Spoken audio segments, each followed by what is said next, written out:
我们再来看马格斯，也就是通天晓了，跟老玩具的造型其实差不太多，推车滚动很顺滑。后边这里打开盖子，翻开这2块，这里可以搭在一辆小车上去啊。下边的这个放下来，也可以当成一个跑道滑上去。上边的这2个炮拔下来，不同于老玩具的设计啊，这回头上的这个炮变成了一个像是类似目标战士的这么一个东西吧。把这2根给它摘下来，然后炮摘下来。虽然也是一个插拔式的变形啊，这个你可以理解为围城系列开始主打的那种配件金刚。这2个翻出来，哎，这边是正面，扭正。然后打开前后的盖子，脑袋旋转出来，把它当成胳膊插上去。这2颗子弹卡在后背的窟窿里。武器变成了一个挺大的人，其实啊，这个要放在单独卖的话，应该也算一个 D 级别了。脚踝左右有接地啊，身上该有的可动关节还是挺丰富的。腰部旋转，头部旋转，胳膊这些活动的范围。所以呢，这一套的众筹活马相当于是做了2个半的玩具啊。通天晓的车型还是很还原动画，也很像老玩具的那种感觉，电镀亮闪闪的这一块防撞栏，很漂亮啊。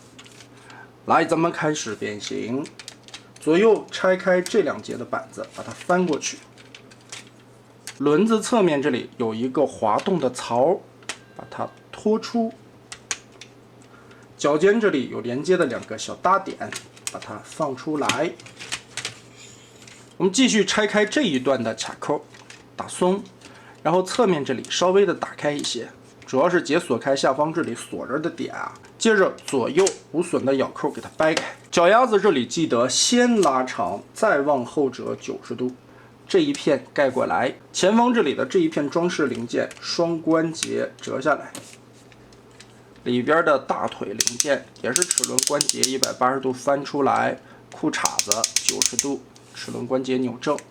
这个时候我们要把白色的这一块蓝往后翻180度，再通过这个扣子插上，外边的这一片再折回来插上。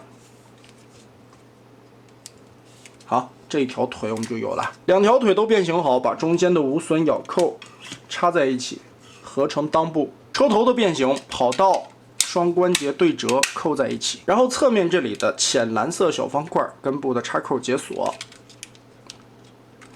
这块背包后面有2个插点，把它撬一下，卸松，一个 Z 字折叠贴上来。手臂这里把这个轮子盖板插进这滑槽里面，好，放下来，左右就可以打开了。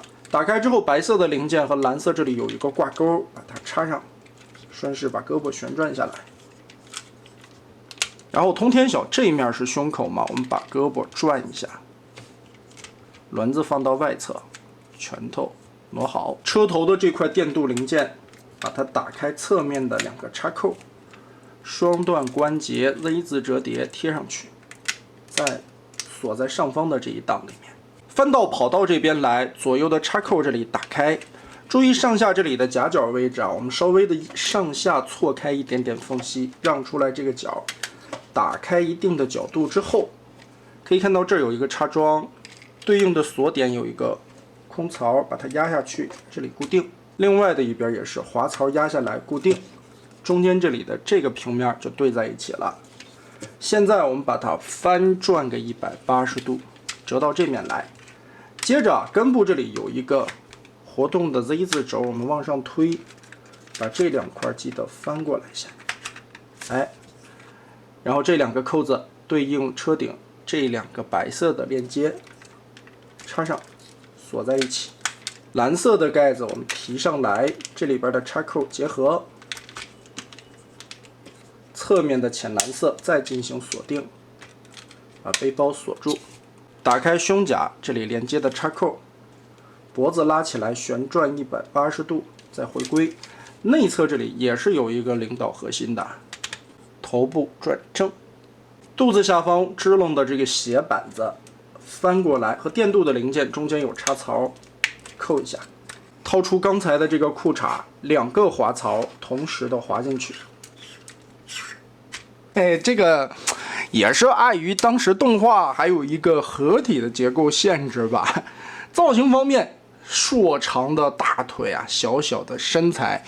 当然，对比起老玩具的话，是有一些关节可动，包括美型上的进步啊，但是不多。也是谁能想到，这回通天晓的主要进化在它的武器上，你可以像老玩具这样握在手里，通过大拇指的连接卡槽，插在红色的握把上，进行这样的一个发射。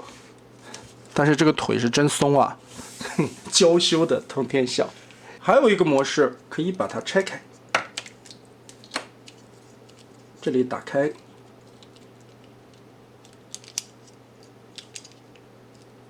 顺着背包的凹槽扣进去，当成一个肩炮。这2把扣在小臂上，这个带有活动轴还挺难插的，就变成了这样的战斗形态。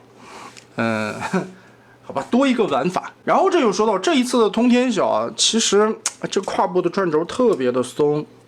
再加上为了照顾到合体，看后边这里腿部都是空的，从上方看肚子这儿也是空的，所以呢配件包又有了它的全新用途。我们继续把它拆碎了，从腿部这里给它揪了，这块不用动，导弹拽下来。现在我们需要做的就是把这些东西装进去，填住通天晓的这些窟窿。嘿嘿，谁能想到啊，这个炮还可以当填窟窿的配件包来使唤。哎，腿肚子加厚一层了，再把这个玩意儿转一转。其实这个地方都是一些插拔的轴啊，随便的扣，顺着侧面的洞插在灰色的零件上。啊，填了2层的枪，这个腿显得是不是就不太空了？还有2根导弹呢，说明书让你插在这儿。这么支棱2根棍子在这儿，哇，哦，瞬间饱满了很多。哎，该说不说，总比没有强，是不是？最后肚子里边咱还空着啊，把这一块旋转，2个角翘起来，对准，一定要记得后边的这个环要折叠进去。打开前胸甲，脖子拉起来，对应脖子下方的扣点，把它插上。给它装进去，再盖盖。